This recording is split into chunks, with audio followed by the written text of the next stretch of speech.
como, y como se puso en la convocatoria, terminó la del gas, cómo ha sido la gestión estatal de los hidrocarburos en general.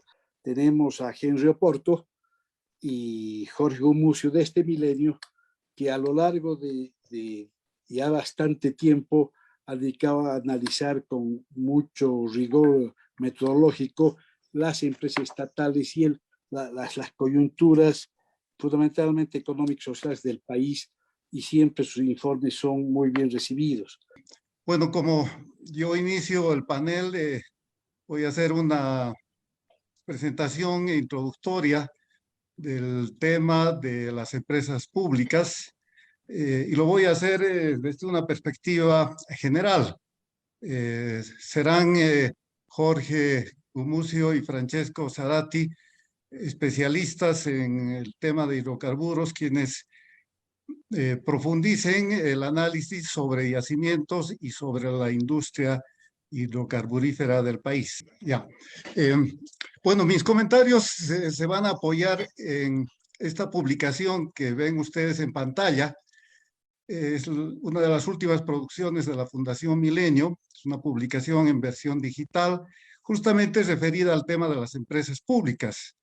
Consideramos que después de 15 años de aplicación de una política que ha privilegiado el protagonismo de las empresas estatales en la economía boliviana, pues se justifica que tratemos de hacer un balance de sus resultados, y eso es lo que hemos intentado con esta publicación, la que hemos reunido varios artículos que analizan una muestra representativa de la situación de las empresas públicas. También está un artículo mío y es igualmente introductorio como este comentario que voy a hacer a continuación. Aquí se me ha ocurrido traer esta frase del conocido escritor, periodista venezolano Moisés Naim, que habla de la necrofilia ideológica como el amor ciego por ideas muertas, dice él. Y considera que esta es una patología política muy presente, sobre todo en la política latinoamericana. Y este concepto de necrofilia ideológica está inspirado a su vez en el fenómeno psicológico de la compulsión de las personas a volver a hacer aquello que ya se hizo y que se sabe ha dado malos resultados. Este fenómeno o esta caracterización del fenómeno psicológico, Naim toma de Sigmund Freud, y me ha parecido que podría ser útil para hacer una interpretación de la problemática de la situación de las empresas públicas. Veremos si lo que les presentamos tiene relación con esta idea de este concepto de la necrofilia ideológica.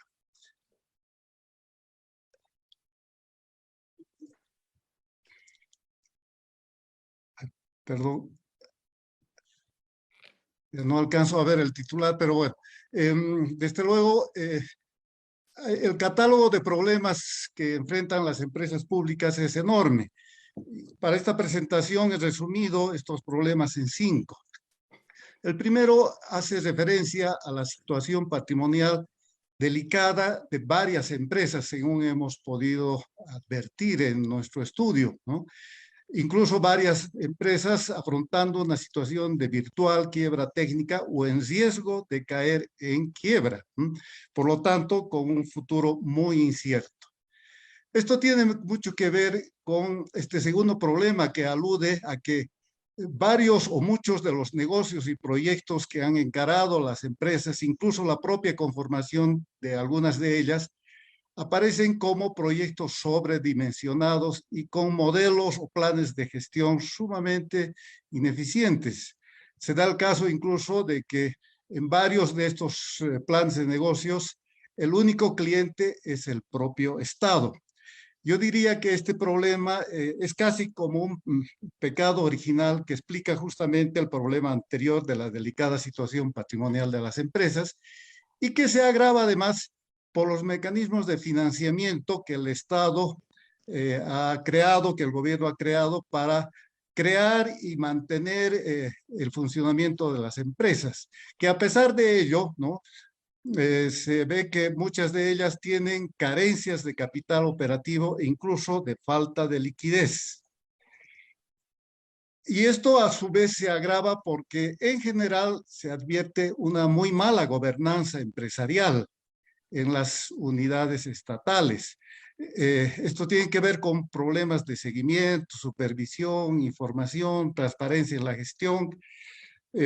Hay evidentes superposiciones, duplicidades en los niveles de decisión por parte de los ministerios, los directores, ¿no? Las funciones de las empresas están atribuidas de manera muy confusa, lo que tiene el efecto de diluir las responsabilidades. Hay interferencias muy claras en la línea de mando y, por supuesto, una alta rotación de personal, incluso de directivos de las empresas. Y, por supuesto, hay problemas de corrupción. De hecho, según hemos recogido de un informe oficial, aunque no reconocido por el gobierno, ¿no? De 1.225 procesos contabilizados, ¿no? Para el año 2017, una buena cantidad de ellos eran procesos penales, 196 por denuncias de corrupción o por temas relacionados con corrupción. Lo que este cuadro de problemas nos está mostrando rápidamente es que hay pues severas dificultades en las empresas, en buena medida originadas en la improvisación, en la falta de estudios que hubieran justificado su creación y por supuesto que se han complicado después por esta muy mala gobernanza empresarial, ¿no? Ahora bien, aquí quiero mostrarles este cuadro que tiene que ver con los resultados agregados de las empresas públicas. Este cuadro lo tomo del artículo de Javier Cuevas, economista, exministro de Hacienda, que escribe uno de los artículos que está en la en la publicación que he comentado. Se puede ver aquí que él hace una comparación de dos periodos, 1990-1996 es el primer periodo y el segundo es de 2006 al 2019, es decir, el periodo del gobierno de Evo Morales. Y aquí hay tres datos, sobre todo a destacar. La primera fila de resultado operativo se refiere a las utilidades, ¿no? Y esto tiene que ver con porcentajes respecto del PIB. Y lo que se puede ver es de que entre un periodo y otro no hay una significativa diferencia, ¿no? Los niveles de utilidad han sido básicamente similares. Llama mucho la atención la tercera fila de gastos de capital, porque en el periodo 90-96 los gastos de capital habrían sido superiores al segundo periodo. No obstante de que en el 90-96 se había reducido enormemente la cantidad de empresas públicas, pero así todo se ve de que en ese periodo se invirtió mucho más en gastos de capital que en el segundo periodo. Y la última fila que se refiere al financiamiento que ha provisto el Banco Central, que es muy superior, ha sido muy superior en el segundo periodo. Este otro gráfico es muy ilustrativo porque según ha analizado Javier Cuevas, en todo este periodo del 2006 al 2019, salvo tres años, el resto de las empresas, exceptuando yacimientos, habrían arrojado pérdidas, ¿no? Y solamente Yacimientos ha generado a lo largo de este periodo utilidades, en gran medida explicadas por los altos precios que tuvo por varios años la exportación de gas natural. Naturalmente, el gran financiador de las empresas públicas es el Banco Central de Bolivia. En el gráfico de la izquierda se puede ver cómo a partir del año 2011, ¿no? Crece significativamente el financiamiento del Banco Central a las empresas estatales se llega entre el 2016 y 2017 al 71% de todo el financiamiento canalizado por el Banco Central al sector público no financiero.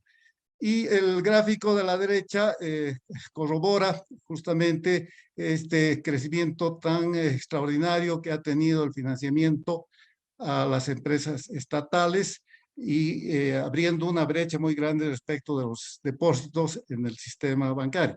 Bueno, esto explica en buena medida, pues, también la pérdida de reservas internacionales, que como todos sabemos es uno de los problemas delicados que tiene la economía boliviana. Bueno, el problema preocupante es de que hay varias empresas que están aparentemente imposibilitadas de repagar sus deudas, estas deudas contratadas con financiamiento del Banco Central. La pregunta obvia es, ¿quién lo hará entonces? ¿Quién asumirá el pago de estas deudas? ¿Lo tendrá que hacer el TGN?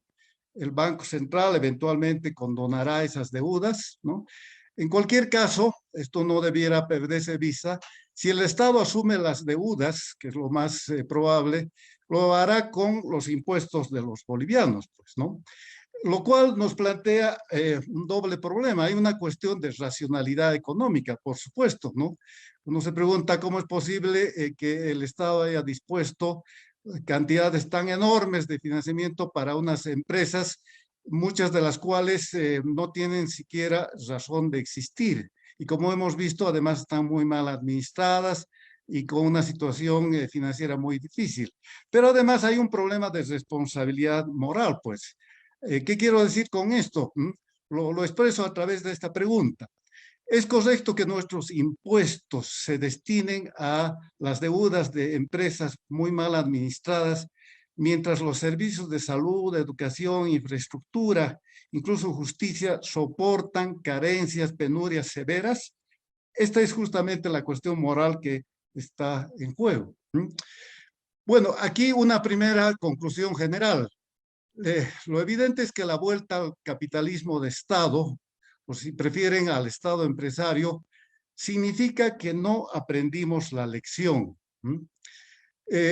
Todo nos muestra que hemos recaído en los mismos errores, en las mismas fórmulas fracasadas del pasado y pues como dice Moisés Naim, parece que somos víctimas de la necrofilia ideológica.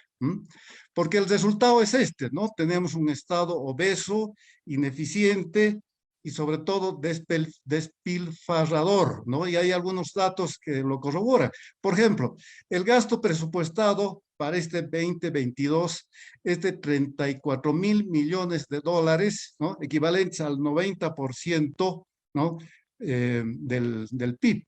Para tener un referente de comparación, en Estados Unidos el presupuesto del gobierno representa esa cifra, 30%, ¿no? En los otros países, por supuesto, es también bastante menos significativa. En Chile, 32%, Paraguay, 37%, ¿no? Y bueno, este presupuesto del año 2022 de este año está asignando 5.000 millones de gasto de capital para las empresas. Es decir, ahí la determinación del gobierno de seguir inyectando recursos a las empresas públicas, no obstante los resultados tan deficitarios que están mostrando en la gestión y el manejo de las empresas, ¿no? Quizás el consuelo que queda es que sabemos que este enorme gasto que está presupuestado no se va a cumplir, ¿no? Como ya ha ocurrido en los años anteriores, es decir, no va a haber capacidad de ejecución y la ejecución real seguramente va a estar muy por debajo de esta cifra que presenta el presupuesto del año. Una segunda conclusión es que obviamente no hay razones económicas que justifiquen que el Estado boliviano tenga tanta cantidad de empresas, ¿no es cierto? Y quizás la explicación más práctica, además de esta obsesión ideológica por el Estado empresario, es que se necesita un aparato estatal que es fuente pues de clientelismo, nepotismo, pegas y en última instancia corrupción. Quizás aquí está la razón de ser de este gigantismo estatal, ¿no? Y bueno, hay muchas pruebas que se pueden dar al respecto. Yo quería recordarles que hace pocos días, ¿no?, se ha denunciado este escandaloso caso en yacimientos, ¿no? Se habla de casi 150 trabajadores de esta empresa que estarían declarados en comisión y además por muchos años, 10, 15, 20 años, ¿verdad? ¿No? Se ha acusado además al principal dirigente de hacer nepotismo en la empresa, ¿no? Es increíble. O sea que esto confirma que evidentemente el poder sindical ha capturado las empresas estatales y al mismo tiempo las empresas estatales son un instrumento para la cooptación del sindicalismo boliviano. La pregunta importante es, ¿qué hacer con las empresas públicas, ¿no? Creo que a esta altura del partido ya la sociedad boliviana no puede mirar a otro lado, no puede quedar indiferente. La situación es demasiado comprometedora como para no hacer nada, ¿verdad? Y por eso mismo hemos querido abrir un debate sobre el estado de las empresas, ¿no? Lo que se advierte claramente es que el estado empresario es un modelo fallido y agotado. Y este agotamiento tiene que ver además con un hecho muy concreto, pues, y es que la financiación del Banco Central de Bolivia tiene límites o debiera tener límites, pues, ¿no? Por el mismo hecho de que las reservas internacionales no cesan de caer. El 2021 hemos terminado la gestión con al menos 500 millones de dólares menos en las reservas, si es que no son más, ¿verdad? Pero no es el único problema, porque además están los subsidios a las empresas, que suponen, por supuesto, una enorme carga fiscal, ¿no? Hay que recordar que llevamos 8 años de déficit fiscal por encima del 7% del PIB, ¿verdad? Para este año se ha previsto un déficit de 8% que equivale a 3.000 millones de dólares. La pregunta obvia es, ¿se podrá financiar este tan elevado, tan alto déficit fiscal? Lo cierto es de que el caos y desgobierno que se advierte en las empresas públicas, pienso yo que no se arregla con parches. Es decir, ya no bastan medidas aisladas, algún recorte de personal por allí, quizás algún ahorro en el gasto corriente, en fin, yo creo que eso ya a estas alturas es absolutamente insuficiente, y mucho menos inyectando más recursos, como lamentablemente lo viene haciendo el gobierno. Hace no más de 3 semanas se ha anunciado créditos para 2 empresas, ¿no? 2 empresas de alimentos por alrededor de 25 millones de dólares. Es decir, lo insólito es que a pesar de los resultados desastrosos que muestran las empresas públicas, el gobierno parece empeñado en seguir poniéndoles plata en algo que se parece cada vez más a un pozo sin fondo, pues, ¿no? Contrariamente a eso, la conclusión obvia es que las empresas públicas, las empresas del Estado requieren una cirugía mayor. Y claro, la pregunta del millón es, ¿quién le pone el cascabel al gato? Les dejo, amigos, con esa pregunta.